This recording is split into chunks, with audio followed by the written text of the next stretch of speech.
Om Swastiastu. Salam sejahtera untuk kita semua. Assalamualaikum warahmatullahi wabarakatuh. Namo Buddhaya. Shalom.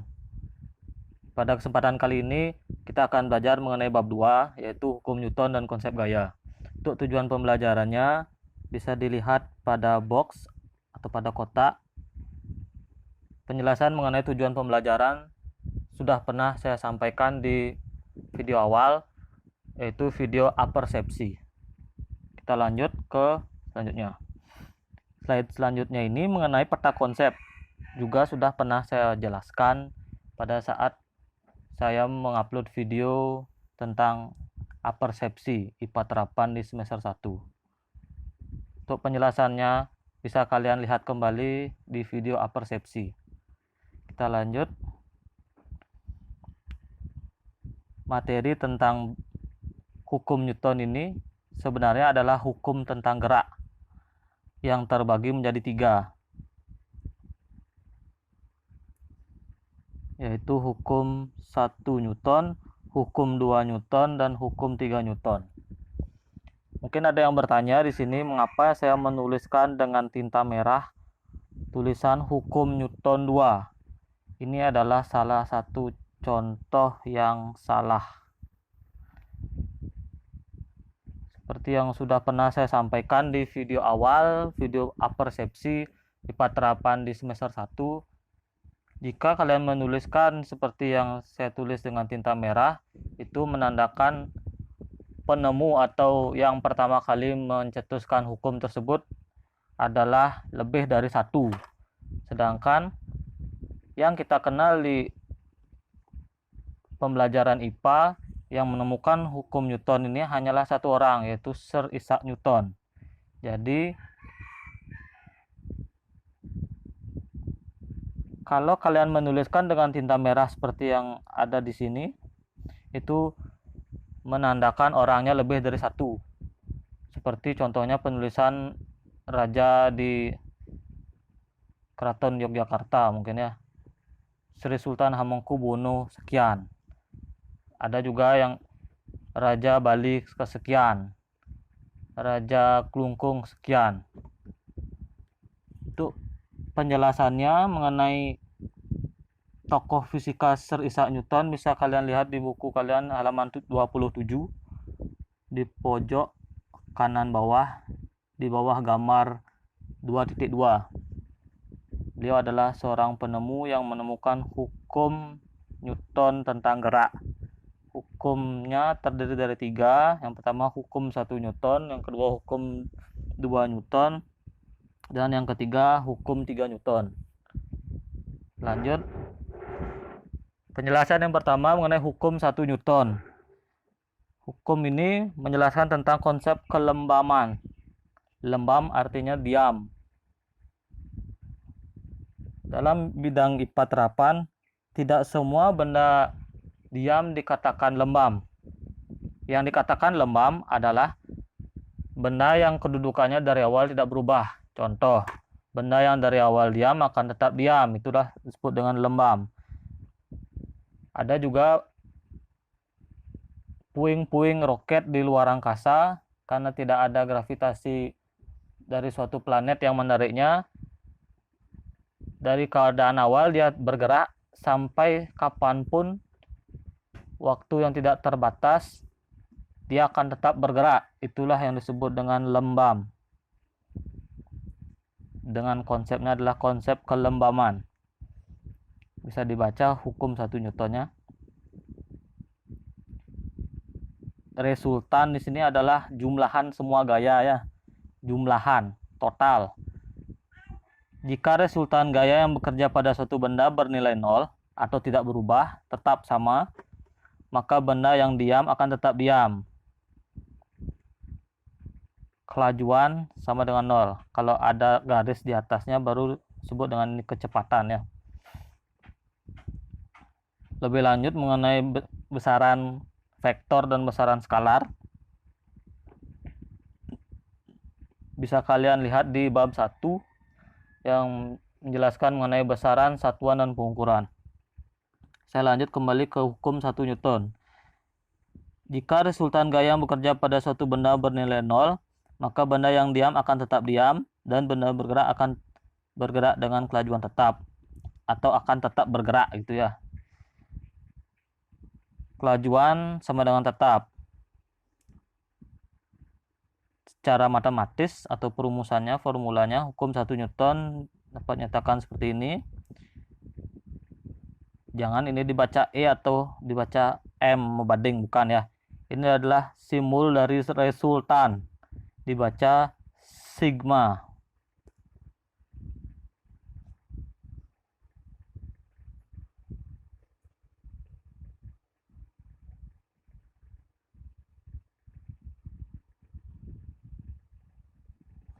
Sigma F sama dengan 0. Itu adalah resultan gaya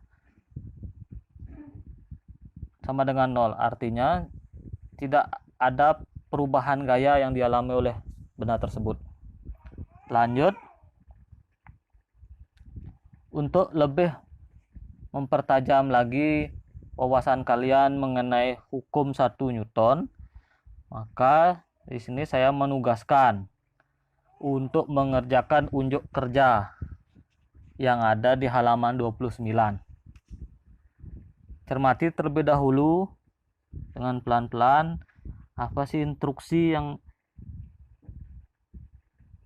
ada di halaman 29 tersebut di kotak unjuk kerja. Cermati, pahami dulu sampai benar-benar paham, dan saya mohon jangan sampai ada yang screenshot lagi video ini khusus di halaman ini atau halaman-halaman lain secara terpotong-potong. Kalau ingin bantu teman, silakan share saja langsung link dari video ini agar kita sama-sama belajar. Nah, setelah kalian mengerti apa yang ada di kotak unjuk kerja halaman 29, lakukanlah kegiatan ini sesuai dengan petunjuk yang ada di kolom unjuk kerja. Kemudian rekam video singkatnya maksimal 20 detik, upload di Instagram dengan tagar atau hashtag seperti di bawah ini ya, tagarnya atau hashtagnya, tanda pagar IPA Terapan SMK Yaparindo tahun 2020, 4 tahunnya, langsung angka 2020. Kerjakan di buku latihan buku tulis kalian khusus IPA Terapan. Tulis sesuai instruksi yang ada pada kotak biru. Di sana disediakan kolom ya, kolom nomor, nama peserta didik,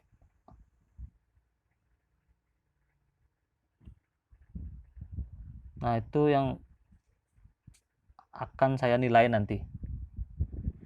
Silahkan kalian cobalah melakukan praktek di unjuk kerja halaman 29, kemudian rekam,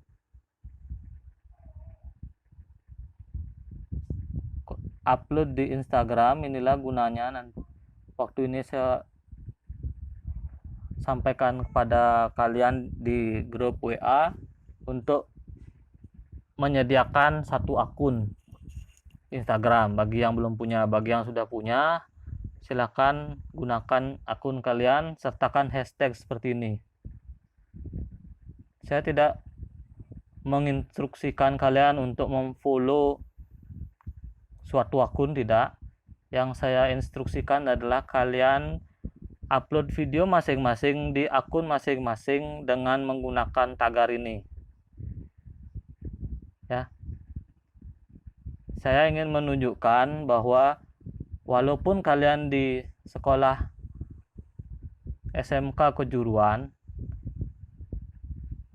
yang bidangnya pariwisata, pengetahuan kalian juga tentang IPA Terapan tidak kalah dengan pengetahuan kalian di mata pelajaran yang lain.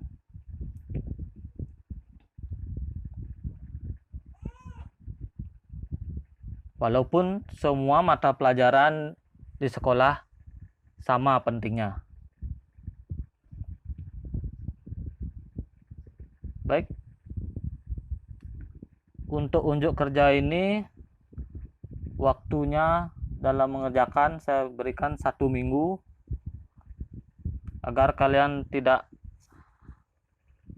monoton mengerjakan soal, agar tidak monoton kalian mencontek jawaban teman. Sewaktu-waktu saya harapkan kalian aktif lah belajar sendiri dengan melakukan percobaan di halaman 29. Kemudian upload di akun Instagram kalian, sertakan hashtag ini. Kita lanjutkan. Ini ya. Instruksi yang seperti biasa saat melakukan kegiatan. Tulis nama lengkap, kelas, jurusan, nomor absen, tanggal ulang tahun kumpul. Tuliskan juga ini di buku latihan.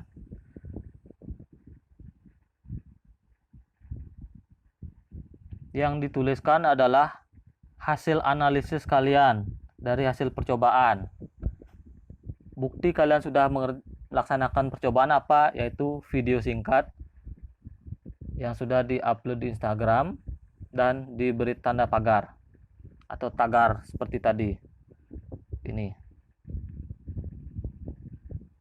Kita lanjutkan materi selanjutnya mengenai hukum 2 Newton.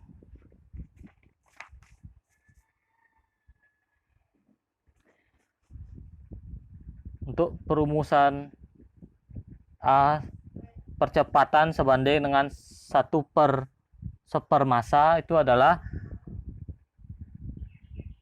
formula atau rumusan hubungan antara percepatan dengan massa benda. Inilah perumusannya.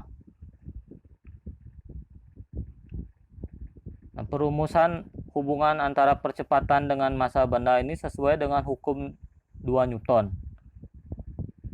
Yang bunyinya, percepatan sebuah benda berbanding lurus dengan gaya total yang bekerja padanya dan berbanding terbalik dengan massanya.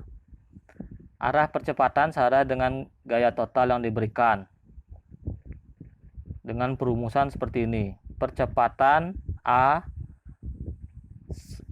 rumusnya adalah sigma F per massa. Totalan atau resultan gaya, jumlah gaya dibagi dengan massanya. Dengan satuan percepatan meter per second kuadrat, sigma F atau resultan gaya dengan Newton, satuannya massa, satuannya dengan kilogram. Kalau nanti ada soal yang menanyakan hukum 2 Newton ini, perumusannya, jika dalam soal diberikan petunjuk massanya masih berupa gram, kalian ubah dulu menjadi kilogram. Begitu juga dengan jika percepatannya satuannya meter, bukan meter per sekon kuadrat, contohnya kilometer per jam, rubah dulu menjadi meter per sekon kuadrat. Mungkin di saat di bangku sekolah menengah pertama SMP sudah ada yang pernah menjawab soal seperti itu, hal yang biasa ya, terutama bagi siswa-siswi yang pernah mengikuti olimpiade. Merubah atau mengkonversi satuan itu hal yang biasa. Dan juga sudah pernah saya bahas di bab 1 mengenai besaran satuan dan pengukuran. Selanjutnya kita bahas bab 3. Maaf, bukan bab 3, saya ralat. Bab 2 mengenai hukum 3 Newton. Hukum 3 Newton ini bunyinya, bila suatu benda mengerjakan gaya aksi, gaya yang pertama, kepada benda lain atau benda kedua, maka benda kedua memberikan gaya reaksi terhadap benda pertama dengan besaran yang sama, tapi arahnya berlawanan. Pasti contohnya ini hukum 3 Newton. Hukum 3 Newton bisa kalian praktekkan dengan cara cobalah mendorong tembok dengan sekuat tenaga.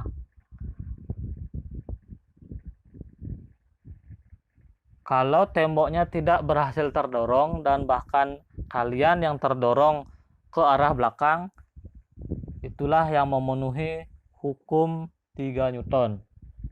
Sama juga halnya dengan saat seorang pemanah menarik tali busur untuk menstandbykan anak panah, itu juga merupakan hukum 3 Newton, di mana saat menarik tali busur adalah gaya aksi, nanti gaya pemulihnya atau terpentalnya anak panah itu merupakan gaya reaksi. Ini perumusannya ya. Gaya aksi F aksi besarannya sama dengan gaya reaksi. Tanda minus di sini, tanda minus ini berarti arahnya yang berlawanan. Tidak berubah nilainya ya.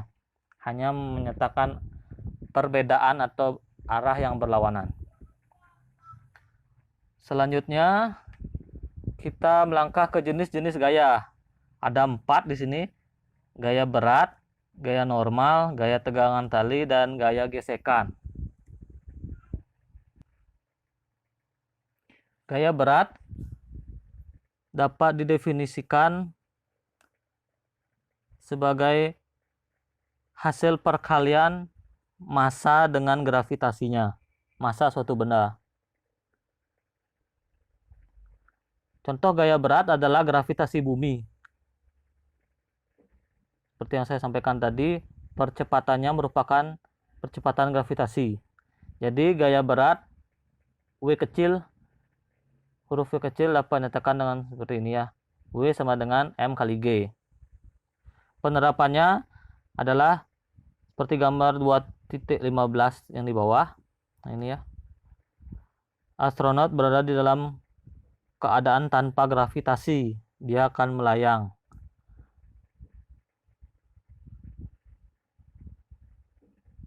Selanjutnya gaya normal.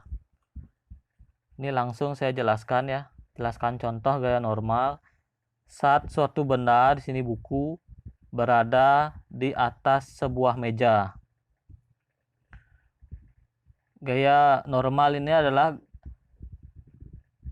terjadi ketika adanya kontak suatu benda dengan permukaan di dekatnya.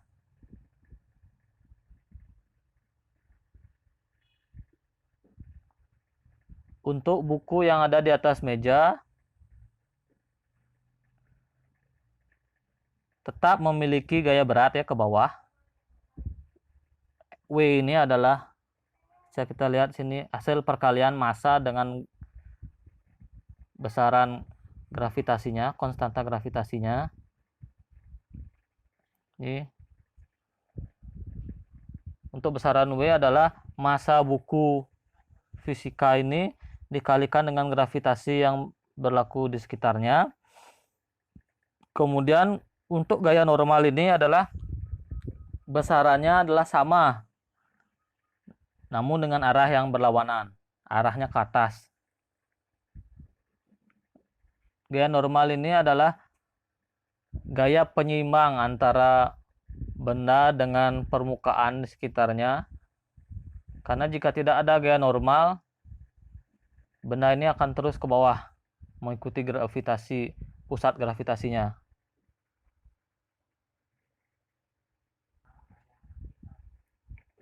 Gaya normal ini posisinya atau letaknya adalah tegak lurus dengan gaya berat. Perumusannya pun hampir mirip ya, sama dengan gaya berat. Kalau ini gaya berat adalah massa kali gravitasi, gaya normal juga disimbolkan dengan F dalam kurung N sama dengan massa kali gravitasi juga, dengan arahnya yang tegak lurus dari gaya berat. Selanjutnya kita akan bahas mengenai gaya tegangan tali. Gaya tegangan tali adalah gaya yang bekerja pada tali, kawat maupun kabel. Simbolnya dilambangkan dengan huruf T besar. Contoh di gambar 2.17, gaya tegangan tali adalah arahnya ke atas. 100 kg ini adalah masanya. A ini adalah percepatannya.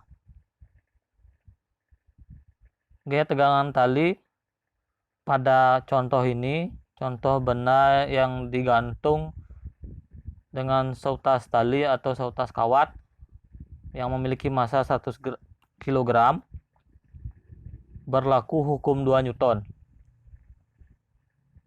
Dengan persamaan atau rumusan sigma F atau resultan gaya adalah massa dikali percepatan. Resultan gaya di sini yang dimaksud adalah tegangan tali dikurangi dengan gaya berat. Sehingga ini adalah rumusan terakhirnya. Massa kali percepatannya. Nanti tinggal jabarkan saja masing-masing satu-satu. Ketemu dah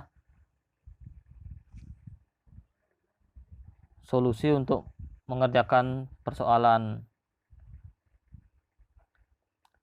Selanjutnya mengenai gaya gesek atau gaya gesekan. Gaya ini timbul akibat sentuhan langsung antara dua permukaan benda. Arahnya selalu berlawanan. Lihat gambar di sini halaman 37, gambar 2.20. Ini arah kelajuannya, arah bergeraknya ke kanan, gaya geseknya F kecilnya adalah ke kiri. Contoh saat juga kita berjalan, jalan normal ya, bukan seperti gayanya Michael Jackson moonwalk, itu bukan ke belakang. Ini adalah gaya gesek pada benda normal. Kelajuannya atau pergerakannya ke depan, gesekan permukaan lantai dengan sepatu atau alas kakinya ke belakang, seperti itu ya.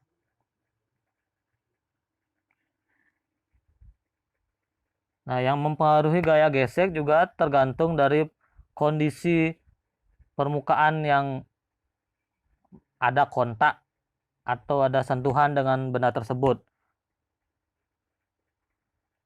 Apakah normal ataukah licin? Jika licin, gaya gesekan akan semakin minim. Makanya jika kita menginjak lantai yang basah, kita akan tergelincir karena gaya gesekan kita akan mendekati nol atau sama dengan nol.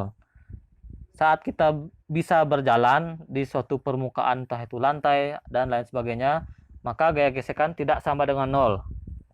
Rumus atau persamaan untuk mencari gaya gesek F adalah mu. Mu dikalikan dengan gaya normal. Mu ini adalah koefisien gesekan. Angkanya sudah ditentukan melalui konferensi internasional. Dengan F kecil ini ya simbolnya gaya gesek, satuannya Newton. Koefisien gesekan tidak memiliki satuan karena itu merupakan hanya besaran angka, sedangkan gaya normal satuannya Newton. Lanjut. Pada tabel di halaman 37 juga, tabel 4.2, disajikan di sana daftar nilai koefisien gesekan antara dua permukaan. Ini menjelaskan juga jenis-jenis gaya gesek ya. Jenis-jenis gaya gesek ada dua. Ada gaya gesekan statis dan ada gaya gesek kinetis. Dari asal katanya saja kita sudah tahu. Gaya gesek statis artinya gaya gesek yang antara permukaan benda yang bergesekan tidak mengalami perpindahan atau tidak mengalami perubahan posisi, diam di tempat. Sedangkan gaya gesekan kinetis antara kedua benda yang bergesekan saling menjauhi atau saling mendekati.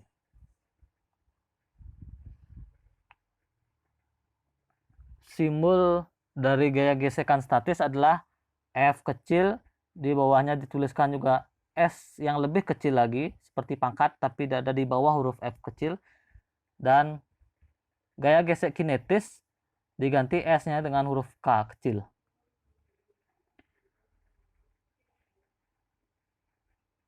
Untuk gaya gesek statis besarnya dari 0 sampai harga maksimum, dan nilai koefisien gesek statis dalam keadaan baru dan akan bergerak akan lebih besar daripada nilai koefisien gesekan kinetis atau benda dalam keadaan sudah bergerak. Bisa dilihat di tabel, ada jenis-jenis permukaan beserta koefisien gesekan statis dan koefisien gesekan kinetisnya. Silakan dibaca ya untuk mempersingkat kesempatan saya menjelaskan. Di buku sudah ada halaman 37.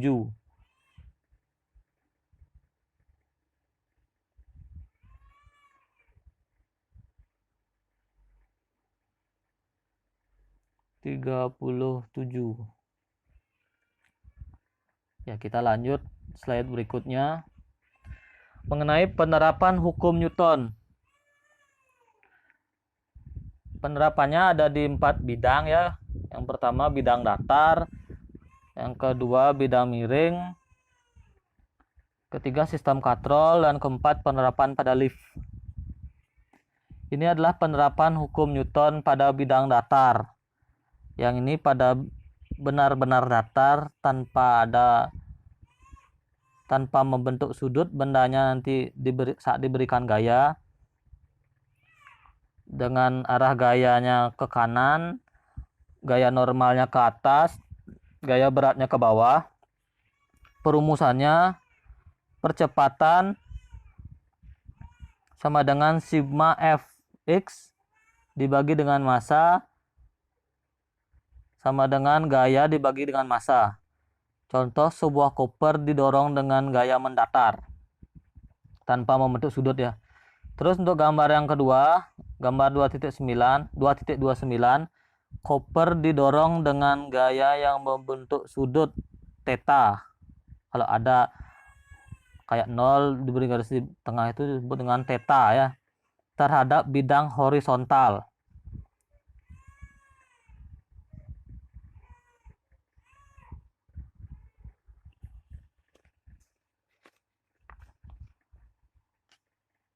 Nah, nanti tinggal diganti saja atau tinggal ditambahkan di sebelah sini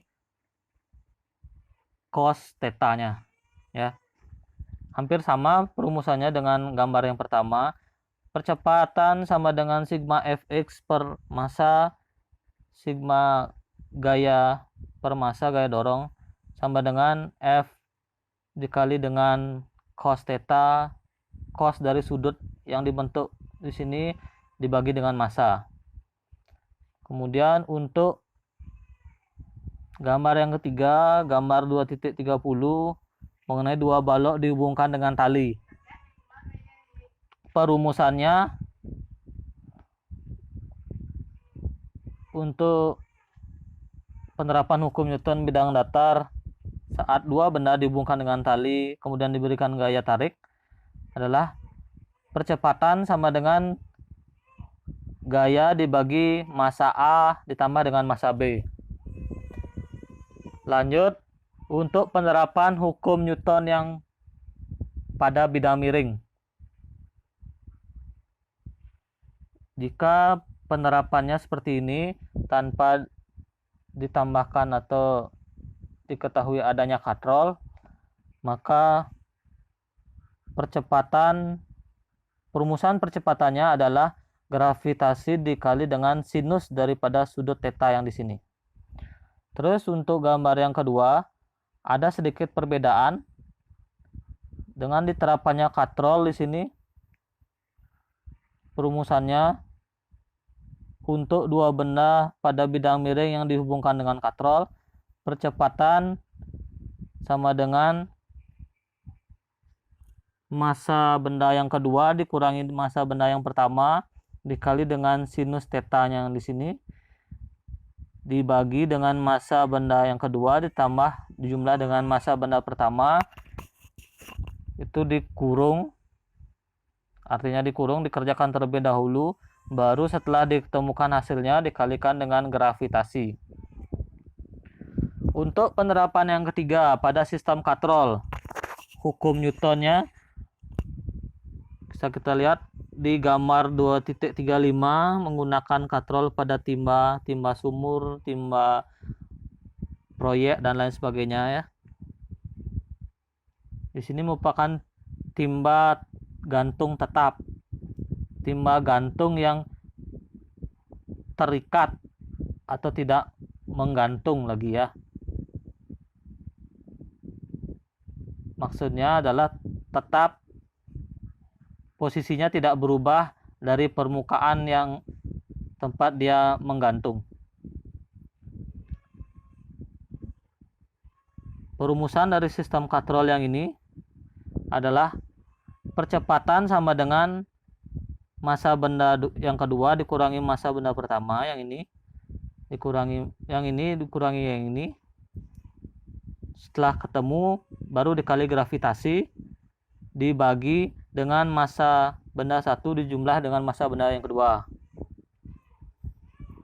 Selanjutnya penerapan yang terakhir mengenai hukum Newton. Yang pernah pergi ke mall atau hotel yang lantainya lebih dari 5 mungkin pernah mencoba lift. Seperti ini ya gambar lift, mungkin pernah lihat. Ini adalah salah satu contoh alat transportasi. Ada dua penerapan hukum Newton pada lift. Yang pertama, kita fokus ke gambar yang di kiri. Saat lift bergerak ke atas atau mencari lantai yang lebih besar. Dari misalkan kita di basement atau mungkin di atasnya di lantai 1, kita ingin mencari lantai 15 gitu ya. Maka kita harus menuju lift dengan liftnya bergerak ke atas. Rumusan dari hukum Newtonnya adalah seperti ini. N kayak normal besarnya sama dengan massa dikali dengan jumlahan percepatan dengan gravitasi. Percepatan ditambahkan gravitasi. Sedangkan jika kita ingin menuju lantai parkir atau lantai basement, dari contoh dari lantai 15 sebuah gedung, kita akan memanfaatkan lift dan bergerak turun atau bergerak ke bawah. Rumus untuk penerapan hukum Newton pada lift yang bergerak ke bawah adalah gaya normal sama dengan massa dikali pengurangan gravitasi dikurangi percepatan. Kita sampai pada akhir video yang ini merupakan kegiatan kedua pada bab 2 ini, yang saya harapkan kalian kerjakan sendiri secara mandiri tanpa kalian kerjasama dengan teman. Kalau belajar berkelompok silahkan boleh, tapi tetap jaga jarak, terapkan protokol kesehatan. Dalam mengerjakan soal ini saya harap secara individu. Kerjakan uji kompetensi halaman 48 bagian A. Nah, jangan lagi ada yang bertanya di grup WA ya, atau secara pribadi, Pak, halaman berapa tugasnya? Yang mana? Jangan seperti itu bertanya lagi, sebab di video ini sudah jelas. Terkecuali kalian tidak menonton video ini. Ya. Sudah saya jelaskan di sini. Tugas yang kedua di bab 2 ini adalah mengerjakan uji kompetensi bab 2. Halaman 48 bagian A. Saya harap tidak ada lagi yang bertanya, Pak, bagian B dibuat tidak? Bagian C dibuat tidak? Silakan lihat kembali ya ini. Kerjakan bagian A. Tidak ada bagian B dan bagian C. Itu halaman 48. Kerjakan di buku latihan. Tulis pilihan jawaban. Ini yang penting juga ya. Banyak yang sudah saya sampaikan di video, di presentasi penjelasan. Kerjakan lengkap. Kalian mau pilih yang mana? A, B, C, D, atau E? Tulis juga lengkap dengan keterangan di belakangnya. Contohnya, soal nomor 11 itu ya. Jawabannya kalian pilih yang F itu ya. Contoh nih. Yang F besarnya 40 kg. Tulis F.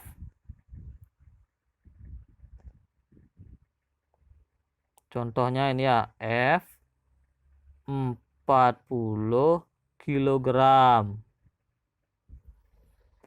Jangan kalian tuliskan ini saja, salah.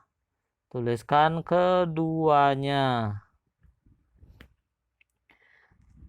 Ini yang di bawahnya silakan baca sendiri ya.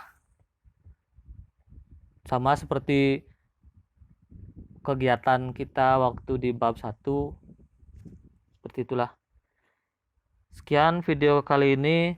Apabila ada saya salah kata saat saya menjelaskan materi, saya mohon maaf.